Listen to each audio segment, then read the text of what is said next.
want to wine on you, show you what this waistline do all sorts of things to you. I wanna make you my boo. Now I want to wine on you, show you what this body do. Put this body. What is up, everybody? It's Dee. Welcome and welcome back to my channel. It has been a hot minute, but we are back again with another video.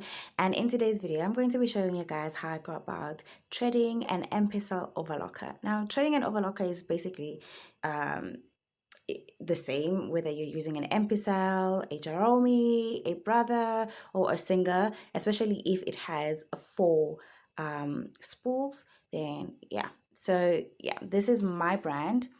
This is the Empisal Serger 9D, and I have had this for a year now. I bought this at a secondhand shop, and I bought this for like 3,200 rand.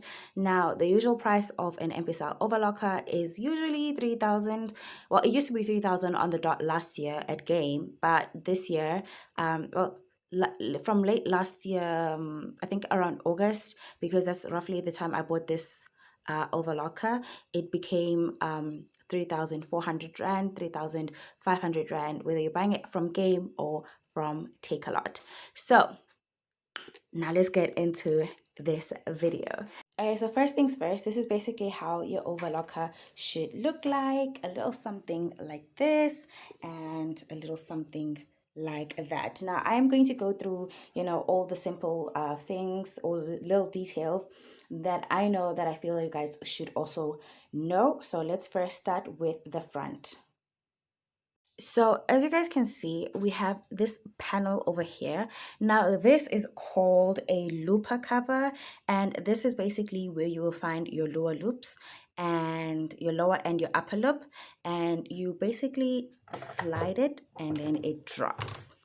And this is what you are going to see. What I love about this Overlocker is that I also like the fact that they show you guys how to go about trading the Overlocker without you having to necessarily use the the guide or like the manual book. As you guys can see here, it also shows you where you start. So you'll start from number 1 and then go to 2, 3 and 4 and so on and so forth. And they also show you here that how to go about putting the trade on your lower loop and so on and so forth. Now there is a section that's supposed to be here. I took mine out. It basically helps to insert the trade here, but I know how to do that without using this particular piece. I took it out a long time ago. Another thing that I noticed about my Overlocker is that other people's Overlockers, you have to open this and then it comes with like an attachment thing. So when your Overlocker is busy cutting away the material and trimming and just making your material neat or your garment neat, it gathers up all of the mess right here. But mine doesn't. And what mine does is that it can never ever under any circumstances start overlocking if this looper cover is open. So I always have to close it, making sure that it's properly closed in order for me to actually start overlocking. Now I'm going to focus on to these colorful babies over here. As you guys can see, this is basically your tensions.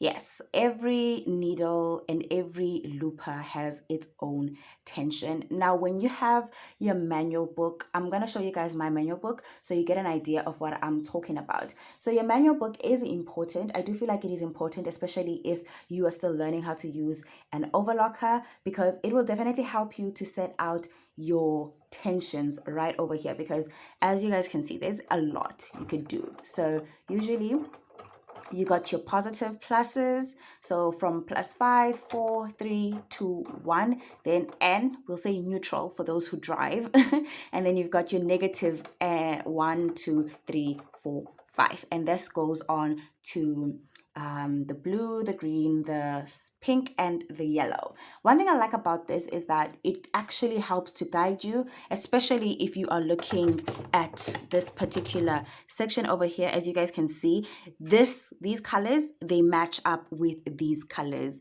so it will definitely help you out when it is time for you to trade your overlocker.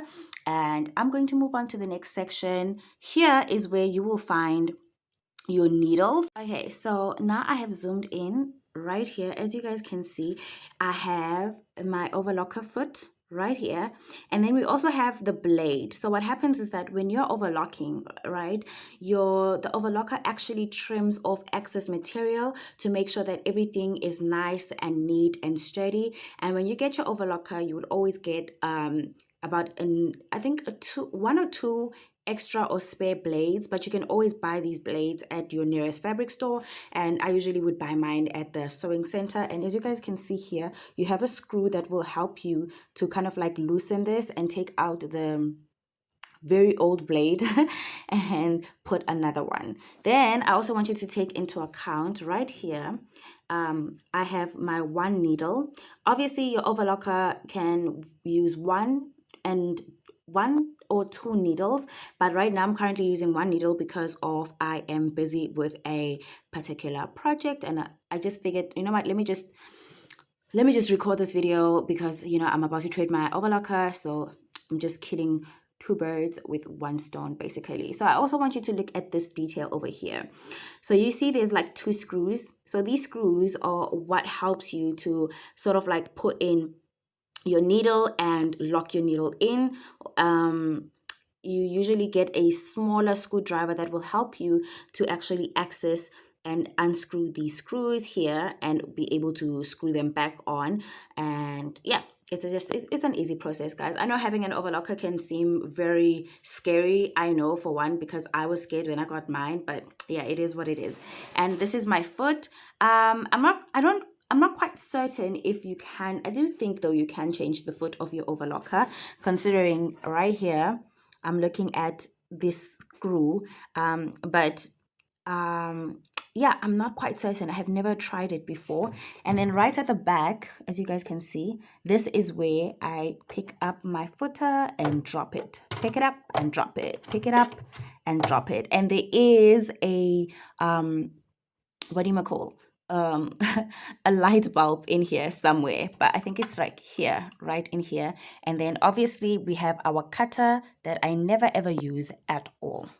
Now, usually when you get your overlocker, I don't know if all overlockers are like this, but it's kind of like your sewing machine. You do get a compartment that is easily detachable, as you guys can see. And you would usually find your spare stuff in here, your spare tools, your screwdrivers, your needles, your blades, and your oils, and all of that. Because it just, you know, it's a lot of work if you're going to have to put that in a box and stuff like that. So, you know, if you're going to be traveling around with your overlocker, then you can always put your spare tools right in here. And also, if you are sewing something, especially like if you're doing a armhole, then you can definitely detach this and be able to sew all around. Ta-da! Happiness. So I'm just going to put this back in, slide it back in, and there you go. Now let's focus on another detail.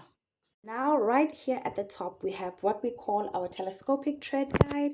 And as you guys can see, this is color coordinated, meaning that the blue goes along with the blue and the green goes along with the green, and so on and so forth. Now, this helps guide your thread, and it can also go up, as you guys can see here. Yeah, it can go up. And then what you usually do is you will take your thread, right, and then you will just put it right here at the top, and it goes right in, and then you guide your thread to its designated spot based on the colors. Ta-da! Very simple. Another thing that I also wanted to show you guys is, as you guys can see here at the back, I have my three different well, not different, but you know, my spools, or at least the sections where I could put my thread in. And one thing I love about your overlocker is that you can use small spools of thread, or you can also use the big spools of thread. I do know a lot of people prefer to use the big spools of thread, but I don't have 30 rand to play. So I buy these 10 rand ones because, you know, they work on my sewing machine and they work on my overlocker. So I don't gotta stress like that. So yeah, and also another thing that I also want to show you guys is that for smaller spools, you would also require an unreeling disc, although I don't think it's necessary. Because for me, I don't think it's necessary, but this is called an unreeling disc, and this is usually used for smaller spools so that they don't, you know, when you're sewing, it doesn't get out of hand, or it doesn't, you know, go up as you're sewing. Because sometimes the pressure or like the tension can actually bring these babies up. So when you have this, it don't go up, it don't move your thread, it don't move. So yeah, now let's move on to our next section. If your overlocker is anything similar to mine, then this is a detail that I feel like you guys should be aware of. Obviously, if you have a manual, it is slightly easier for you to understand this, but there are two things I want to bring into attention. First, it's this bad baby over here. Now, this is what you call a sim width guide. So this basically helps to adjust how wide or small you want your sim width to be, because like your sewing machine, but okay, mine is a bit different because the width is already decided for me. But with the overlocker, you can turn this in any direction, back or front, and basically so to get an understanding of how wide or how small your sim is. And then another thing that I also want to take into account is that right here we have I have two letters here. It's a R and an S. And for R, it basically means that you want your seams, your overlocker seams to be rolled. And then for S, you want your seams to be standard. And usually I go for standard unless I'm trying to get a nice rolly effect. I'll try and show you guys a garment of mine that I own that has a rolled effect. Let me just go and get it. Now this is a nightgown, a night dress that I have, and it has the rolled overlock seam, and as you guys can see, it creates this nice wavy look. So you see, your your overlocker is actually quite multi-talented. You know, you can do a lot with it. So you see, there is also decorative stitches, as well as, you know, the way you'd find your sewing machine to have decorative stitches. Your overlocker also has decorative stitches as well as functional stitches, and so on and so forth.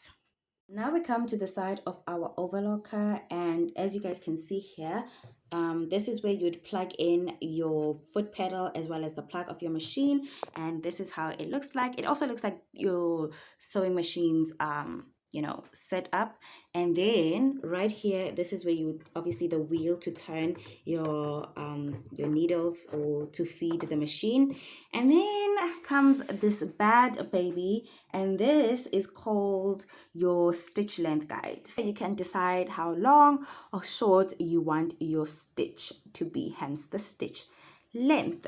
And then right over here, okay, now this one is a tricky situation because here it's a feed adjustment. This bed baby is a feed adjustment, and it corresponds with, let me just show you quickly. It corresponds with this. Let me put it up. It corresponds with this. This is, and this is called your feed dogs. You have your front one and your rear one right there at the back. Your manual in order to help you to set this up, as this also helps with either having a rolled or gathered seam or a nice flat seamed, obviously depending on the material that you are using. Once you know your material, or so you'd have to have your manual to get an understanding on how to use this, because it has different settings for different materials, but I'm not going to get into that as yet.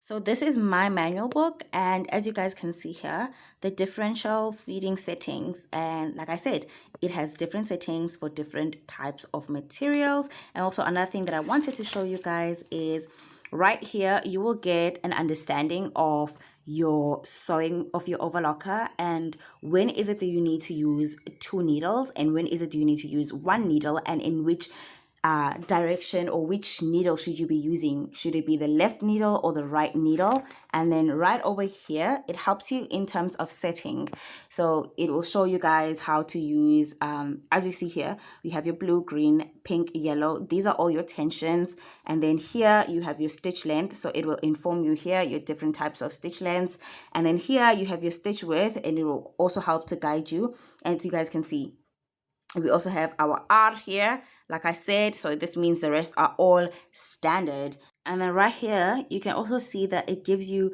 the different types of materials, or as you guys can see, for decorative finished edge, or if you're serging stretch fabrics, or if you're serging lightweight fabrics and stuff like that. So what I noticed about my overlocker is that, or my manual, is that this corresponds with this. So in order to know how to get this decorative finished edge, then you would have to use the first one that you see right over here.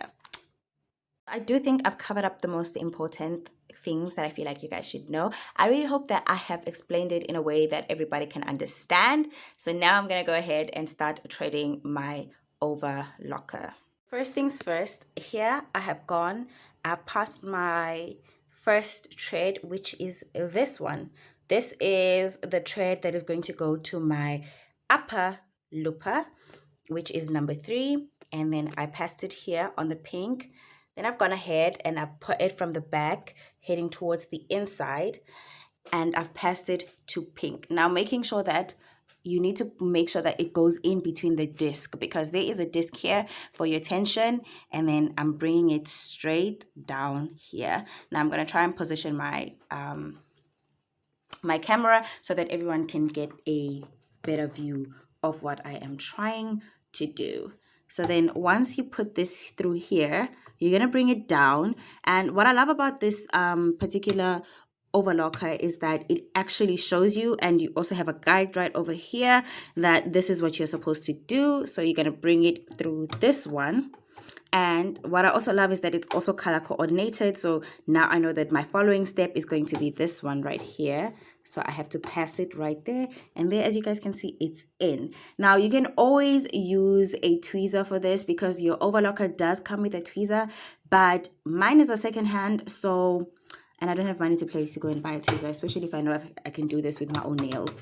So here I am just going to lift this here because I want it to pass right there. Right here. This is what you call your upper looper. So now let me just put this in there quickly. First, let me just trim this, because y'all know trade disrespectful.